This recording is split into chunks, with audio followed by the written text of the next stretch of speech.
नमस्कार प्रिय बंधुगण मु प्रकाश जगदेव आपण मानकर भाई आपण मानकर बंधु एक अत्यंत गुरुत्वपूर्ण टॉपिक सह आपण मानक सामने उपस्थित होइछि। आपण माने समस्ते भल रकम जानिबा दरकार आम मानक जीवन रे स्पिरिचुआलिटी रो आध्यात्मिकवाद रो निश्चित भाव में आवश्यकता रही यह एड़े दि जापर ना। ये आध्यात्मिकता बिना जीवन होउची निरर्थक। जीवन को अर्थपूर्ण करने को चाहूँगी, जीवन रे खुशी आने को चाहूँगी, जीवन रे पूर्णता आने को चाहूँगी, तो आपण माने समस्ते निश्चित भाव में आध्यात्मिकवाद आड़ को गति करंतु, निजको स्पिरिचुआलिटी सहित जोड़ंतु। आपण मान को आश्चर्य लगुव 20th सेंचुरी रे जोटी समस्ते ग्रोथ कथा कहते, जोटी समस्ते सक्सेस कथा कहते, सेठी मु आपण मान समस्त को निवेदन करुच्ची स्पिरिचुआलिटी आड़ को टिके गति करिया पाई। कौन पाई? जदि आपण प्रकृत रे जानि परिबे स्पिरिचुआलिटी कौन, ताहले मते किसी कहबाक पड़ो ना। आपे आपे आपण आध्यात्मिकवाद आड़ को गति करेंगे एवं आध्यात्मिकवादी हो जाए। चलतु डेरी नकरी आमे आलोकपात करवा ए टॉपिक उपरे स्पिरिचुआलिटी कौन पाई आम जीवन में आवश्यक अटे। आपण माने समस्ते भल रकम जानी आम जो जन्म है ठीक परे परे प्रथमे खेलना को गोटे चलले, जहाँ पाइले ताकू धरने को प्रयास कले। तापर जो बड़ हो गले से आम चाहिए जहाँ दरकार जहाँ भल सब मत मिलू ये खोजी चलले, सब संग्रह करने को चेष्टा कले। तापर एक समय आसला जिते आम अर्थ पथरे गोड़ेले, जिते आम सफलता पछरे गोड़ेले, जिते आम स्वप्न पछरे गोड़ेले, एमती पाइबार इच्छा एवं गोड़ागोड़ी भितर आम आध्यात्मिकवाद रु दूरे गले। सबू चाहिए सबू पाइबार इच्छा आम भितर प्रबल हवा लगिला। प्रत्येक जिनस पाइबार जो इच्छा आम भितर आम सब बेले चाहिए सब भल जिनस आमको मिलू। किसी जिनस पाइले आउ किसी जिनस आम अपहंच रहीगला। तापर जदिव भी आम सब पाइले तापर भी आपण माने निश्चित भाव लक्ष्य करुवे जीवन में शांति आसला ना, जीवन में पूर्णता आसला ना। कहीं कहीं ना आम पाखरे ये आध्यात्मिकतार आध्यात्मिकवादर अभाव रही, ये स्पिरिचुआलिटी अभाव रही। जदि आपण स्पिरिचुआलिटी आड़ को गति करेंगे ताले जीवन में पूर्णता आसब। जहाँ पाइले से खुशी हेबे ना, जहाँ न पाइले तापाई दुख करेंगे ना। तेणु स्पिरिचुआलिटी आसिले आपण जीवन जदि आप स्पिरिचुआल हो गले ताहले आपण जीवन के अशांति आसब ना। स्पिरिचुआलिटी ये दरकार। स्पिरिचुआलिटी आपन कौन कर आपन को बुझेदब जे आपन प्रकृति में किए, आपण अंतर भितर केम शांति पाइबे स्पिरिचुआलिटी आपन को शिखेब। स्पिरिचुआल आपन शिखेब आउ कौन बहुत जिन शिखेब केमती आपन समस्या भितर शांत रहिबे एवं आपन को बुझेब जे समस्या होची टेम्परारी, समस्या चली जीवो। स्पिरिचुआल आपण मान को गुड़ाए जिन शिखे चलो केमती कंपासन रहिबो, केमती आपण ग्राटिट्यूड आपण भितर देखादेव, आपण केमती लोक को सहजरे क्षमा करि परिबे, आपण केमती निज राग को कंट्रोल करेंगे, गुड़ाए जिनस आपन को शिखेब। स्पिरिचुआलिटी साधारण कथा नुहे। स्पिरिचुआलिटी गोटे बहुत बड़ा अचिवमेंट। जदि आपण माने भावुथिबे ते स्पिरिचुआल हैला पर मोर कोनटा हबो, स्पिरिचुआल हैला पर कोन न हबो पचारंतु। आपण माने केबे भावंतु नहीं जे आपण जने आध्यात्मिकवाद लोक ता जीवन में केबे दुख आसे नहीं, ता जीवन में केबे कष्ट आसे नहीं।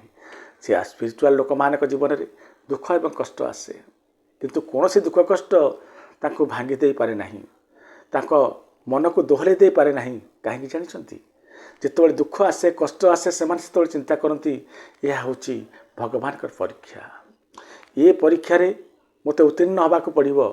भगवान होती परीक्षक, से मो पर नजर रखिंट ए समय मुझे हारीजी तेल भगवान कौन भावे तेणु से उपयुक्त भाव समस्या सहित लड़े एवं समस्या को पारी कर से भल रकम जानते समस्या टेम्पोरारी परमानेंट नुह आज आसी किस समय पर चली एवं ये समस्या पर ही मते सफलता मिल समस्या पर ही मोर प्रमोशन हम से एपरी भावती साधारण लोक टे कौन भाव समस्या आसला से मुंड गड़े चलला दुखित है बहुत कष्ट रहा एवं समस्या को सामना कर पारा ना जो दुख कष्ट आसे जो आध्यात्मिकवाद लोक जीवन में से जो समस्या को जो दुख को किसी दुख आसे किंतु से दुखरे प्रभावित होती ना कहीं जदि गोटे दुख आसला से जानते जे समयटा हूँ मो टफ समय ए समय रे दुख आसी दुख चली दुख मत प्रभावित करें कौन भी समस्या ना कौन दुख ना जहाँ एम प्रभावित कर कौन जिनस चेष्टा करें ना ये आध्यात्मिकवादी लोक मैंने जो जदि न पाइले से दुख करेंगे ये से भल रकम जानते खाली हाथ में आसी खाली हाथ में जीवे तेणु ये जदि गोटे जिनस न मिलला ताप एत दुख करी लाभ कौन एक दिन तो सब जिनस को ये फोपाड़ी दे जावाक पड़ो आध्यात्मिकवाद लोक मैंने जो भगवान का सत्ता को अनुभव करती विभिन्न प्रेम को से जानती से भल रकम जानते सांगे किए अच्छी से केबे भी कौन भूल करने को साहस करेंगे ना कारण से जानते से भगवान डायरेक्ट स्कैनर भितर अच्छा जदि भूल कला पूर्वर से बारंबार भावे जे जदि मो भूल करी मो सांगे थी भगवान मो विषय कौन भावे ये से बाध्य हे सत पथरे चलियापाई सत मार्ग परिचालित होगापाई तेणु ये जो आध्यात्मिकवाद जिनस आपन केबे भूल रास्ता को नब ना भूल रास्तार जावाक दब ना आपण को टाणी टुणी ठीक रास्ता को आनिब तेणु आध्यात्मिकवाद जिनस कहवाक गले जीवन में बहुत प्रभाव अच्छी तार थे बुझीपारे है आध्यात्मिकवाद लोक मैंने जीवन में केवे निराश हुंती ना आशा छाड़ती ना कारण से जानते जहाँ हो भल हो हम भल हम मो प्रति जो आशा मु रखी जहाँ पाइबा चाहूँगी मो भगवान मते केवे निराश करें ना जदि कौन जिनस से न पाइले जब जीवन कौन जिन कर सक्सेस हो पारे ना ताहले से भावे कौन ये जिनसटी मत मिलला ये प्रभु चाहिए हुए तो से जिनस मोपाई जदि मत भल लगुच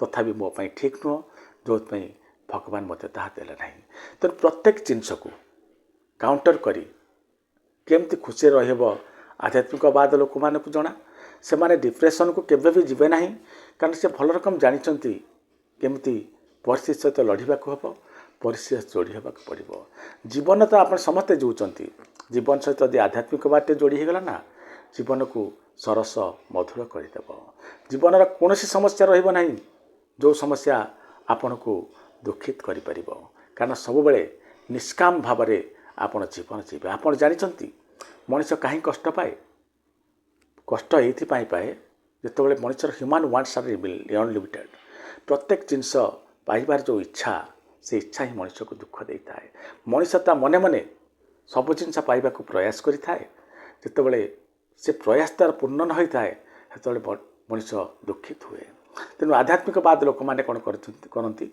से भल रकम जानते जहाँ एठी मु संग्रह करी ये छाड़ीदे जीवी तेणु कौन से जिनसर मूल्य मो कि ना जहाँ मिलले खुश न मिलले आहरी खुश से कौन चाहत ना से कौन जिनस पछरे से दौड़ती ना मिलले भल न मिलले भल तेणु तांको जीवन केबे दुख से देखती ना आमे कौन कर छोट छोट जिनस को जदि आम जीवन में छोटिया छोटिया क्षतिमान है छोटिया जिन पाइपारे आम से चित्कार करती किंतु से चित्कार करेंगे ना कारण से कौन जिन प्रति एत आग्रह ना आ गए सबुठ बड़ कथा है जदि आध्यात्मिकवाद हेले पारिवारिक संपर्क निश्चित भाव में भल हम परिवार भितर आप भल रे समाज सहित समाज रे जड़े प्रतिष्ठित व्यक्तित्व में परिणत हे कारण आपड़ सब चेष्टा करेंगे मो भल रहा सहित मो परिवेश भल रहू ମୋ ପାଖରେ ଥିବା ଲୋକମାନେ ଭଲରେ ରୁହନ୍ତୁ,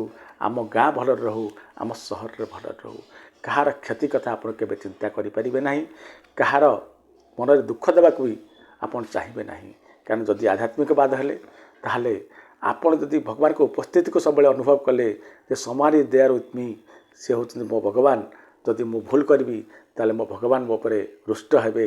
ଯେ ପ୍ରକାର ଚିନ୍ତାଧାରା ଆସିଲା, ଆପଣ ଜୀବନରେ କେବେ ବି ପଛକୁ ଫେରିବେ ନାହିଁ, ନିଶ୍ଚିତ ଭାବରେ ଆଗକୁ ବଢ଼ିବେ।